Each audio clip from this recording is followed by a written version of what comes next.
Shield aujourd'hui. Et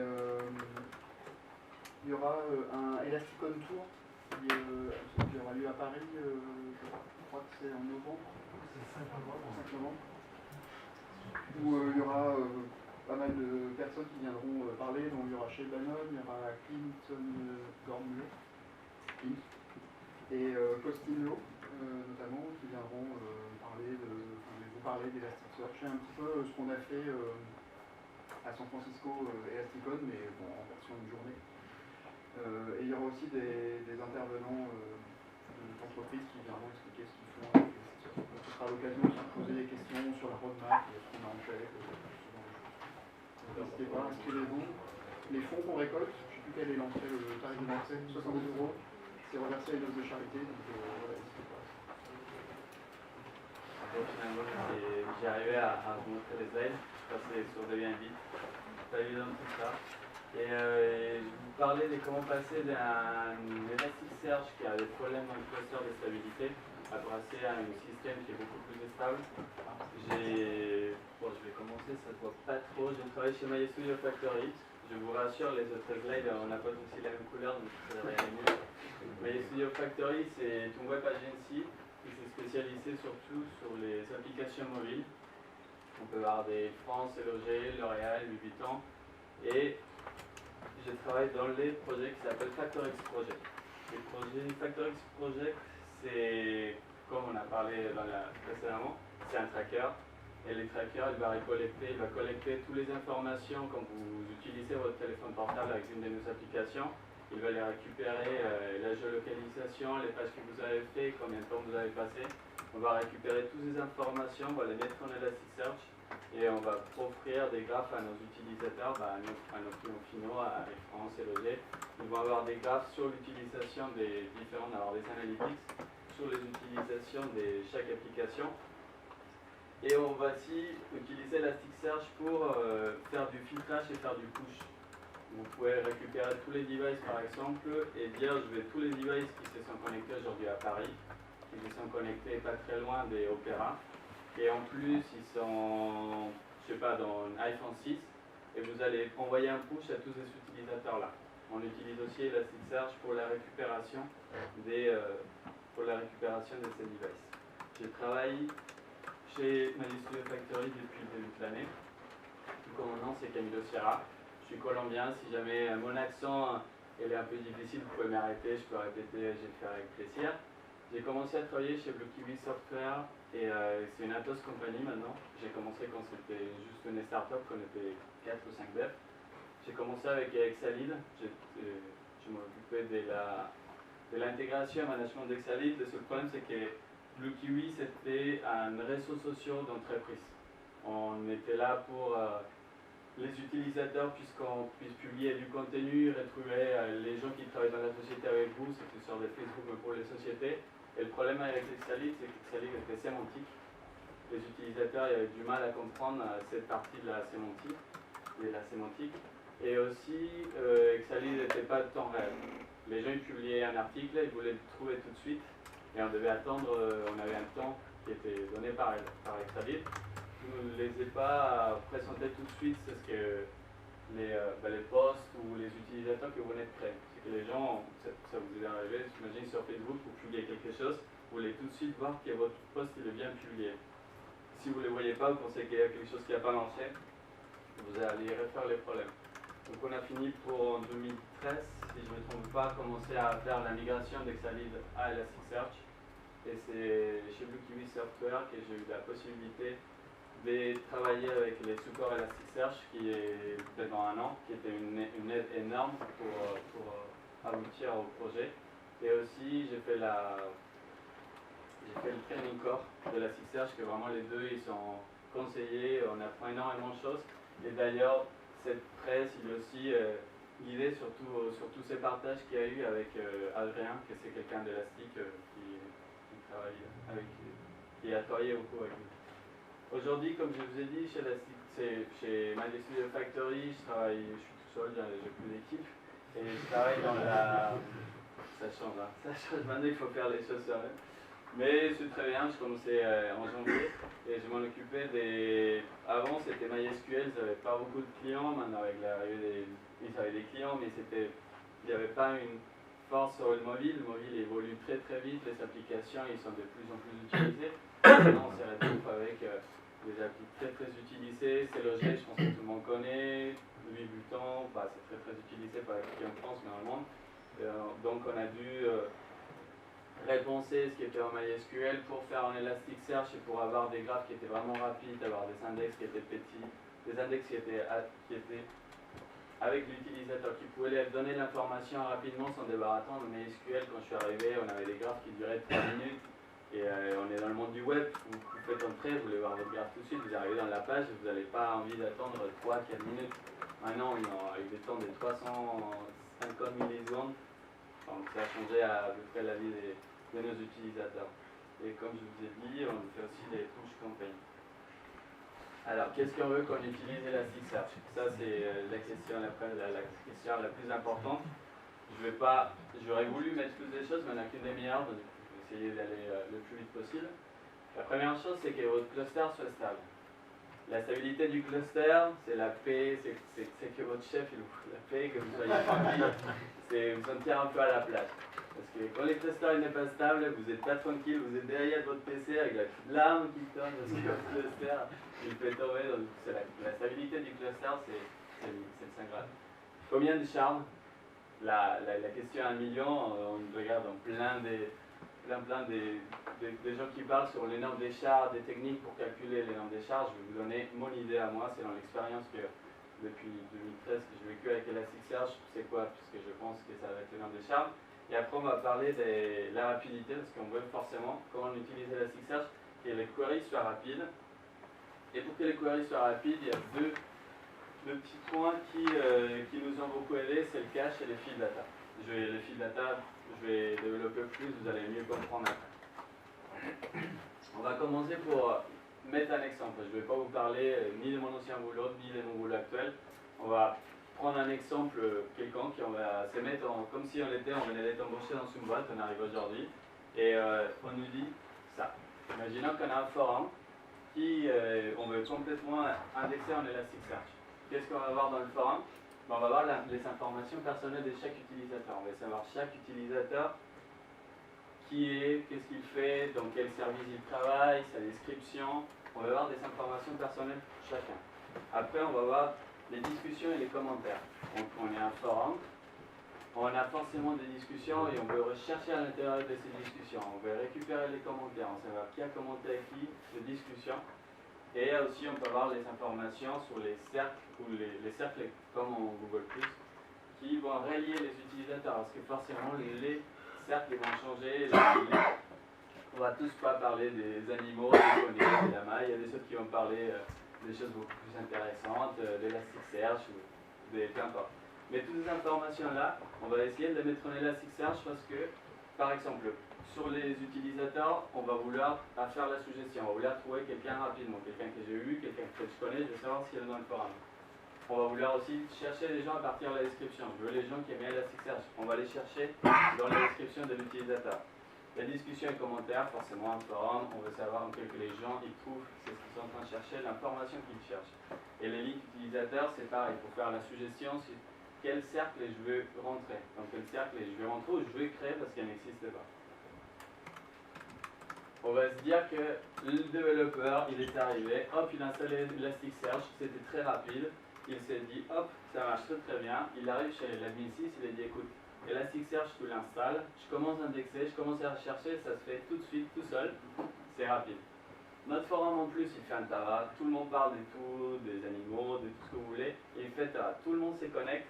Donc, notre admin 6, il s'est dit, bon, comme il y a énormément de connexions, et qu'on a un site à fort trafic, on va penser quand même, bon, on va prendre 3 ou 4 machines. Pour l'instant, on va prendre cet exemple, on va dire qu'il n'y en a que 3. On a 3 machines, on met vraiment 10 corps, on va se mettre 256 Go en mémoire, on veut être à l'aise. On va se mettre SSD, parce qu'en plus on ne sait ni rien, on va avoir vraiment rapide, et on va avoir 300 Go par serveur, on veut vraiment être tranquille. L'admin 6 s'est dit, on va vraiment être tranquille avec ces capacités, avec ces serveurs-là, ça va marcher, le tonnerre.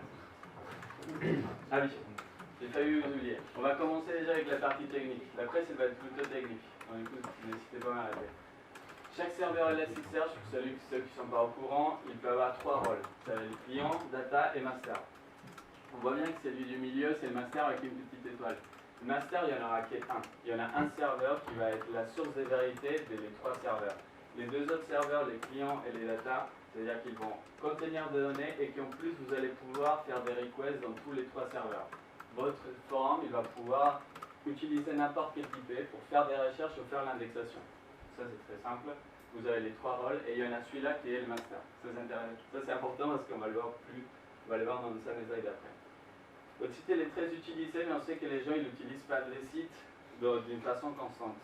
On va dire que à 5h de l'après-midi, 17h, vous avez 75% d'utilisateurs qui se connectent. 75%, ça veut dire quoi? Qu'ils vont publier et commenter des discussions. Chaque publication, chaque commentaire, ça va être une indexation dans votre serveur Elasticsearch. Imaginez si vous avez des millions et des millions de publications, ce que ça peut faire à votre serveur. Après, on va dire que les utilisateurs, ils vont chercher aussi, parce que les utilisateurs, peut-être, ils ne veulent pas écrire eux-mêmes, ils veulent rechercher l'information. On va dire, comme Wikipédia qui s'arrive, ils veulent retrouver de l'information rapidement, ils veulent retrouver dans les fichiers même des informations, ou ils veulent trouver des utilisateurs. On veut chercher un utilisateur, chercher des gens qui travaillent en Elasticsearch, chercher des gens qui aiment les animaux, peu importe.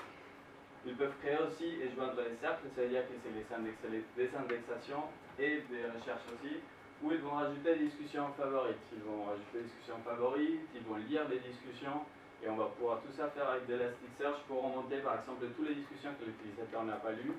On va pouvoir utiliser certains features d'Elasticsearch comme les parent-child, qui vont nous dire quand on a lu un post, quand on ne l'a pas lu, quand on l'a mis en star, c'est ce qui va nous permettre de différencier ça. Qu'est-ce qui se peut se passer à 5h de l'après-midi? C'est un moment tendu. Au bout d'un moment, moi je voulais enlever les 5h de ma montre parce que je ne voulais plus voir l'heure, je voulais plus qu'on passe de 4 à 6, mais malheureusement ça n'arrive pas. C'est 5h, il va arriver et il arrive. C'est ce qui est possible si vous n'avez pas fait trop attention à votre mapping, vous n'avez pas fait attention non plus à vos serveurs, c'est que la HIP il va monter. Et vous allez la voir monter, mais c'est pas très cool. C'est pas le moment le plus joli de la journée parce que la HIP il monte très très vite. Et une fois il monte, il n'a pas envie de descendre et il ne va pas s'arrêter. Il peut arriver aussi qu'avec la montée de la HIP et tout ça, vous avez les garbage collection activity qui va être très très lent et il va faire que le CPU de votre serveur il va commencer à ramer.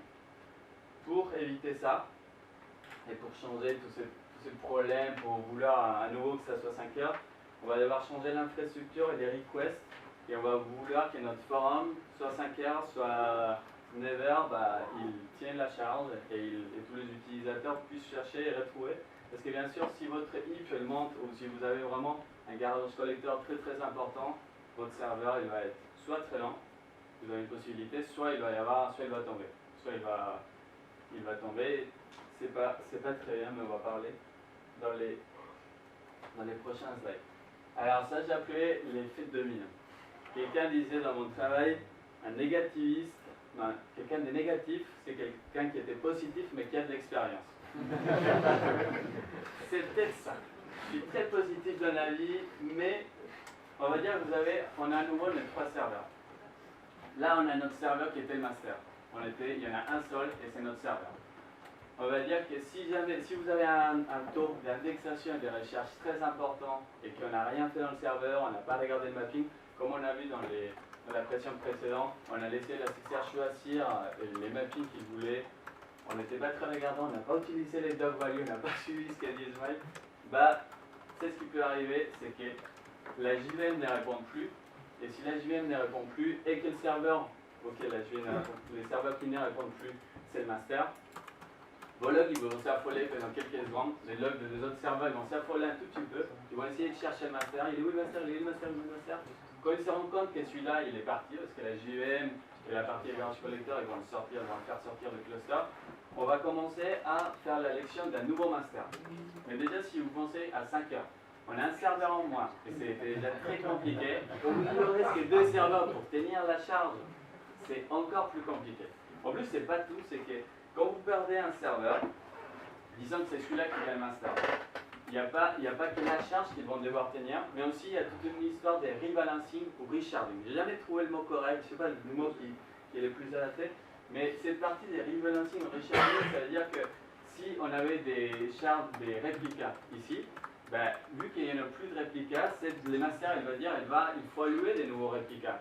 Et il va commencer une session avec celui-là pour dupliquer les informations qu'on a perdues, pour avoir quand même la reliability.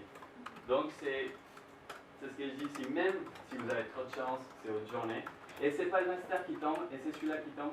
Quand vous avez que 3 serveurs, vous avez des index qui sont bons, énormément de charges dans un seul serveur. Quand il tombe, il va falloir bouger il va falloir créer tous les réplicas dans l'autre serveur, et ça va créer de l'instabilité dans votre cluster. C'est pas très beau, mais ça arrive, et ça peut arriver.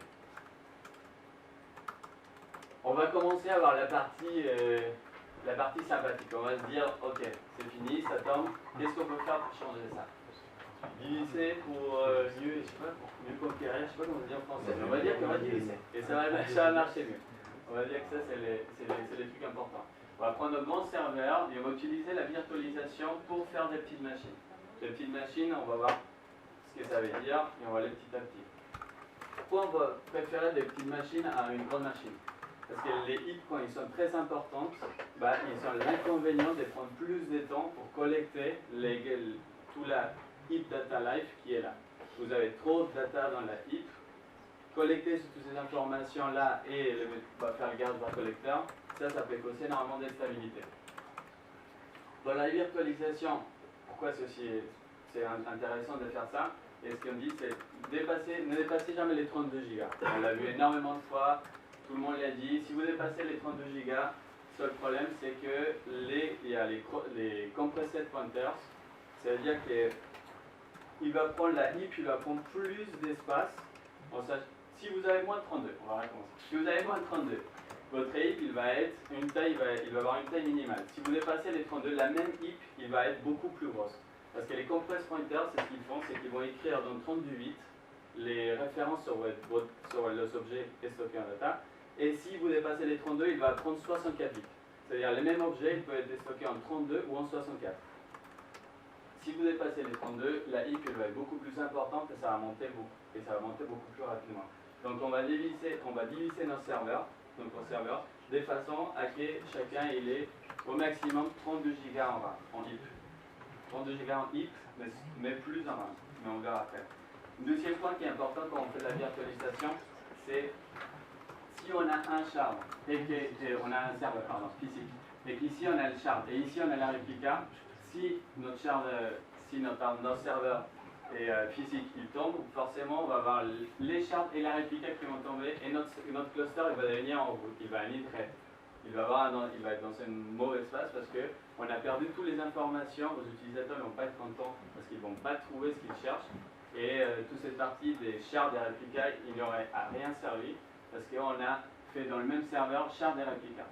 Vous avez deux possibilités, c'est la première ici, Cluster Routing Allocation Set Shard, où vous avez le RAC, R-A-C-K, qui va vous permettre de dire, ok, tu es dans le même serveur physique, ici tu vas mettre les shards, mais tu vas mettre dans un autre serveur physique les réplicas.